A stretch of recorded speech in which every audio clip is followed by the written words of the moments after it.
Halo teman-teman, saya Nisa Nurfauzia.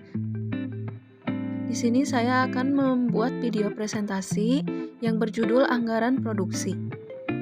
Subpoko bahasan pada pertemuan kali ini akan membahas tentang definisi anggaran produksi 1 bulan, anggaran produksi beberapa bulan, dan kebijakan tingkat produksi. Definisi anggaran produksi. Jadi, apa sih anggaran produksi itu? Anggaran produksi merupakan anggaran yang disusun oleh perusahaan untuk menentukan jumlah barang jadi yang harus diproduksi oleh perusahaan. Nah, setelah membuat anggaran penjualan, perusahaan menyusun anggaran produksi.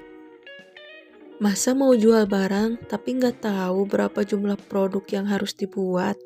Nah, oleh karena itu, untuk menyusun anggaran produksi membutuhkan data-data dan informasi sebagai berikut. Pertama, estimasi jumlah unit barang jadi yang akan dijual di periode mendatang.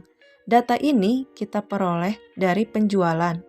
Yang kedua, estimasi jumlah persediaan barang jadi di akhir periode anggaran. Dan yang ketiga, estimasi jumlah persediaan barang jadi di awal periode anggaran. Nah, sekarang kita bahas anggaran produksi untuk 1 bulan. Ini adalah format anggaran produksi untuk 1 bulan penjualan ditambah persediaan akhir dikurangi persediaan awal. Hitunglah jumlah barang yang akan diproduksi. Dari mana kita peroleh data dan informasi itu? Yang pertama, penjualan seperti yang saya bilang tadi, kita diperoleh angkanya di anggaran penjualan. Yang kedua, persediaan akhir barang jadi kita peroleh angkanya di kebijakan pengadaan persediaan yang ada di perusahaan. Berarti beda perusahaan, persediaan akhirnya beda juga ya.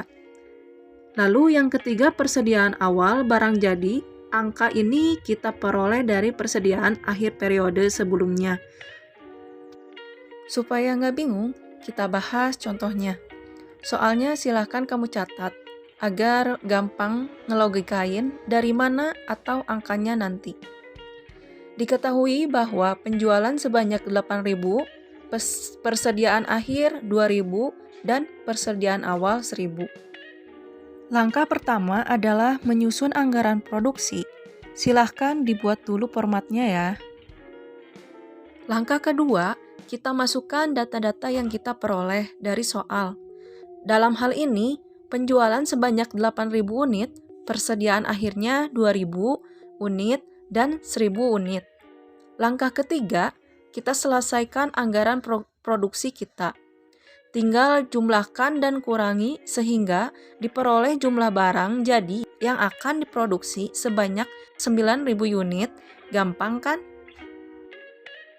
Berikut kita bahas anggaran produksi beberapa bulan. Hal penting yang harus kamu ingat, pertama, persediaan akhir di suatu bulan sama dengan persediaan awal di bulan berikutnya. Ini yang sudah saya bilang juga tadi. Yang kedua, persediaan akhir di bulan terakhir dalam satu periode sama dengan persediaan akhir untuk anggaran produksi pada periode tersebut. Contoh soal. Diketahui penjualan bulan Juli, Agustus, September masing-masing 7.000, 8.000, dan 10.000 unit. Diketahui juga bahwa perusahaan tersebut ingin persediaan awal barang jadi setiap bulannya adalah 1.000 unit. Ingat, di setiap bulan berarti persediaan awal sama dengan persediaan akhirnya. Setiap bulan untuk menyelesaikan soal ini, pertama, kita harus buat dulu format anggaran produksi. Langkah kedua, kita tinggal masukkan data penjualan, persediaan akhir, dan persediaan awalnya. Langkah ketiga, kita selesaikan produksi ini. Tinggal kita tambahkan dan kurangi untuk setiap bulannya. Dan jangan lupa ditotalkan ya. Maka, jadilah anggaran produksi kita untuk terulang atau kuartal ketiga tahun 2023. Dengan rincian untuk bulan Juli, Jumlah barang yang akan diproduksi adalah 7.000 unit, bulan Agustus 8.000 unit, bulan September 10.000 unit, dan totalnya 1 triwulan ada 25.000 unit. Berikutnya, kita akan bahas kebijakan tingkat produksi. Jadi, ada dua jenis kebijakan, yaitu kebijakan stabilisasi produksi dan kebijakan stabilisasi persediaan. Lalu, apa bedanya untuk stabilisasi produksi? Pada intinya, perusahaan ingin jumlah barang yang diproduksi sama atau stabil. Setiap bulannya, tujuannya adalah untuk yang pertama, perusahaan ingin memperoleh biaya produksi yang sama untuk setiap bulannya. Yang kedua, jumlah pegawai pabrik cenderung sama tiap bulannya. Dan yang ketiga, mesin beroperasi lebih efisien. Ilustrasinya seperti ini. Perusahaan berencana memproduksi barang jadi sebesar 2.400.000 selama 1 tahun ke depan.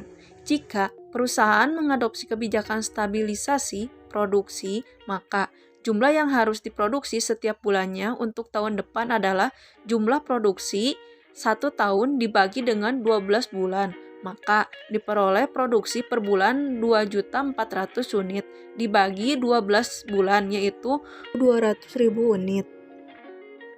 Di sini ada contoh soal. Penjualan bulan Oktober dan November dan Desember masing-masing 6.400 unit, 5.600 unit, dan 4.000 unit. Misalnya, produk yang ingin disusun, anggaran produksinya adalah produk X. Persediaan akhirnya sebanyak 2.000 unit, dan persediaan di awalnya 6.000 unit. Nah, di sini kita isikan datanya sesuai dengan soal. Karena konsepnya persediaan akhir di bulan terakhir suatu periode, maka segitulah total persediaan akhirnya. Sedangkan untuk persediaan awal, sebanyak apa jumlah persediaan awalnya di awal, maka sebanyak itu pula totalnya di akhir periode. Maka kita hitung dulu bagian totalnya sehingga diperoleh total produksinya 1.200 unit. Nah, karena kita pakai stabilisasi produksi, maka total produksi dibagi dengan jumlah bulannya. Berarti 1.200 dibagi 3 bulan, maka diperolehlah produksi tiap bulannya 4.000 unit. Sekarang kita keluarkan kemampuan matematika kita. Sudah kita ketahui beberapa langkah, maka disuruh kurangi, kita jumlahkan untuk dapat angka jumlah barang yang dibutuhkan. Begitu juga sebaliknya. Kita kerjakan dulu yang bulan Oktober. Jumlah barang yang dibutuhkan 6.000. Kita tambah dengan 4.000 sehingga diperoleh jumlah barang yang dibutuhkan yaitu 10.000 unit. Nah, kita cari persediaan akhir bulan Oktober. Kita kurangkan 10.000 dengan 6.400, maka diperoleh 3.600 unit. Untuk menghitung bulan November, akhir di bulan Oktober, kita jadikan persediaan awal di bulan November. Kenapa bisa gitu? Ingat, konsepnya tinggal kita hitung seperti yang bulan Oktober. Maka persediaan akhir November 2.000 unit, kita tinggal tindakan persediaan akhir November menjadi persediaan awal Desember. Nah, anggaran produksi kita sudah selesai deh. Berikutnya, stabilisasi persediaan. Biasanya perusahaan yang menggunakan kebijakan ini adalah yang pertama, perusahaan yang tidak ingin tingkat persediaannya yang fluktuatif. Lalu yang kedua, kenaikan atau penurunan persediaan terjadi secara bertahap. Dan yang ketiga, cocok untuk perusahaan yang memiliki penyimpanan persediaan yang terbatas. Nah, kita ilustrasikan dengan soal berikut. Penjualan bulan Oktober 8.000 unit, November 12.000 unit, dan 10.000 unit di bulan Oktober. Persediaan akhir produk X adalah 7.200 dan persediaan awal 4.800 unit. Seperti biasa, kita buat dulu formatnya agar memudahkan kita dalam input data. Sekarang kita masukkan data-data yang kita butuhkan. Cara input datanya sama dengan input data disabilitas produksi. Di sini tinggal kita hitung stabilisasi persediaannya. Caranya begini. Kurangnya persediaan akhir dengan persediaan awal dalam hal ini 7.200 dikurangi 4.800 unit, yaitu 2.400 unit hasilnya. Kemudian dibagi 3 sehingga diperoleh 800 unit. Maka persediaan akhir November kita peroleh 7.200 dikurangi 800, yaitu 6.400. Untuk persediaan akhir bulan Oktober adalah 6.400 dikurangi 800, yaitu 5.600. Nah, sekarang kita tinggal input persediaan awal bulan November dan Desember yang diperoleh dari persediaan akhir Oktober dan November. Tinggal kita kurangi dan tambahkan sesuai dengan petunjuk tabel. Maka kita bisa memperoleh jumlah barang jadi yang akan diproduksi pada triwulan 4 tahun 2023. Gampang banget kan? Oke teman-teman, terima kasih sudah menonton video ini. Jangan lupa like, comment, and subscribe.